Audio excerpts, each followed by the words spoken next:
lot of friends here though, because I wasn't consistent.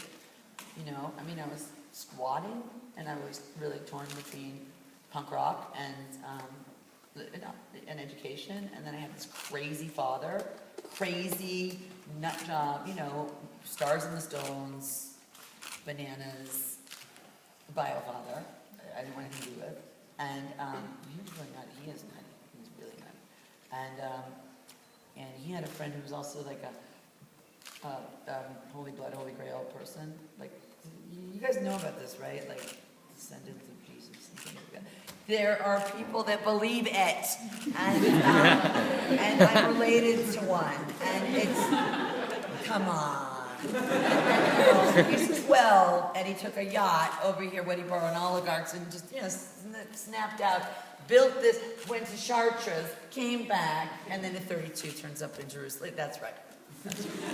And left, you know, left all sorts of paintings, and Nauf and Delft. So it's just so when Da Vinci Code came out, I was like, yeah, no, I already know that story.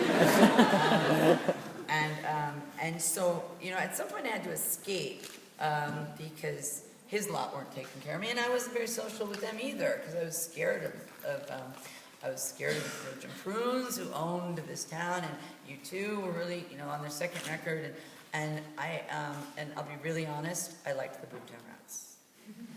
I mean, I'm talking Banana Republic era Boomtown Rats. So, I tried to get a job at Woodmill Lane Studios, but somebody's, God rest her souls, somebody's wife, I didn't have boobs.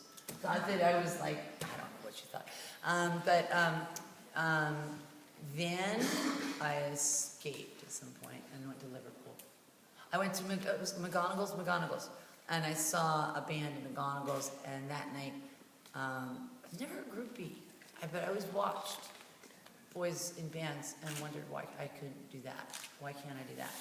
Why did boys get to do that? And the more outrageous and the more provocative and more thought-provoking, the more musical at the same time, the more I'd be interested in it. And I wasn't interested sexually at all, and certainly wasn't sexually developed. So this guy, I don't think you'd remember him, but his name was Julian Cope, and he was from a place called Tamworth in the UK, but he lived in Liverpool. And so this is my story, Dublin to Toxton. And this year I find myself in the Duke of Richmond enclosure of Goodwood Racing on Ladies' Day. I'm not even saying who I'm sitting next to because, well, you're not supposed to, A, and B, it's just embarrassment.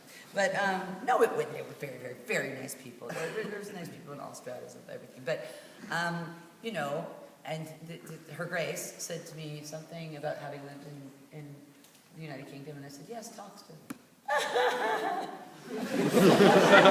I wish you knew who this was. So you went from like Dublin to Liverpool to Malibu, and then that like sort of really hit it off. Like that's it. And that's the great. Thank you. That was good. Because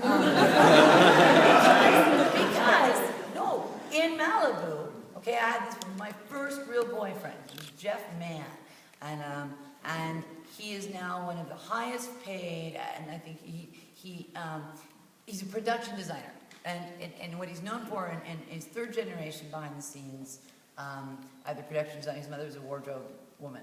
And I didn't grow up on film sets at all, but Jeff did, and I met him in San Francisco. Martin Sheen had given him $100. Everyone in the Sheen family had given him, or Estes family had given him $100, because there's always fires in Malibu. And he wanted to get out of his mother's way. I don't know. Anyway, my first day in LA, I come back from, I basically get thrown out of Liverpool by Pete Burns. Who pops up every couple years in this sort of weird cycle. The story I told you. Okay, story to Pete Burns. First, do you guys know who Pete Burns is? Yeah. Crazy Train. Okay, before any of that, he worked at a place not here, because I couldn't really connect here in terms of friends. I didn't have a lot of friends, and I was talking with him last night about living in Ballymoon, and I guess it wasn't really, Ballymoon, but I guess it really wasn't, I don't know, it there's a lot of roads here. You've really got to have a bicycle or something, like, you know, I'm a walker. And so Liverpool is a little more compact. The way Dublin's shaped like a crescent. Yeah, Liverpool's shaped like a square, And there's a record store called Probe. And I was walking down the street the second or third day I got there, and this guy in brown diapers. And this is 1982 and a half now, three, not getting on 3. And because I did maybe a year here. Really lonely. I didn't have a lot of friends at all. And I had this guy in. You know how Marilyn Manson has those crazy black eyes like this? They used to be horses, contact lenses. And that's this standing there, he's like, ugly American. He burns. My first introduction to him. Now let's just cut to the middle, late 90s. And VH1 has these style awards that they no longer have. Vogue VH1 Style Awards. It's all about fashion. And they call me and they're like, you've won the most stylish woman of the year. And I'm like, great, I'll have someone pick it up. No, you don't understand. If you don't come, Nicole Kidman gets it. I'm like, I'm coming. so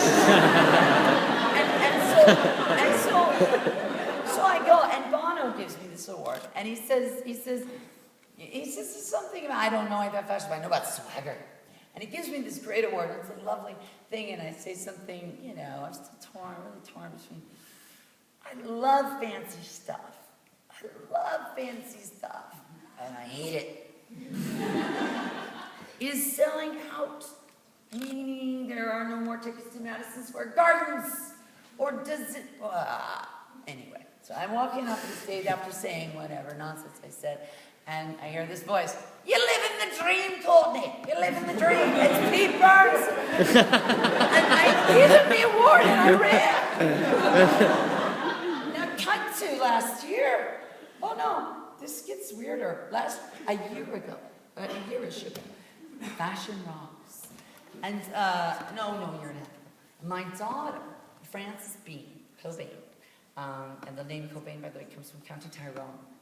And I've never heard one good thing about County Tyrone, so if you could tell me anything about County Tyrone that I could pass on to my child, that'd be great. I don't mean to be that American, like, I'm McDonald. I'm from Cork, can we have an Aaron sweater?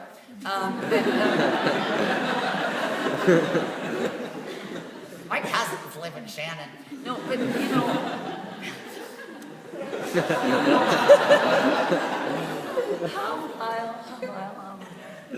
But I was one too. I was really convinced I was Irish until I was convinced I'm Jewish. But I put, when I was here, these are shamrocks.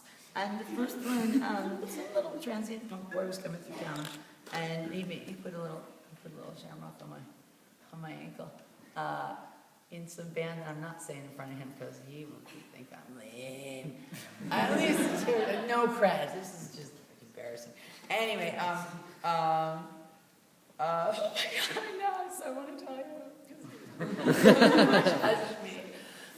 So you know, the North things in Ireland were the things, I read things like, at least the Tain, that they're really epic.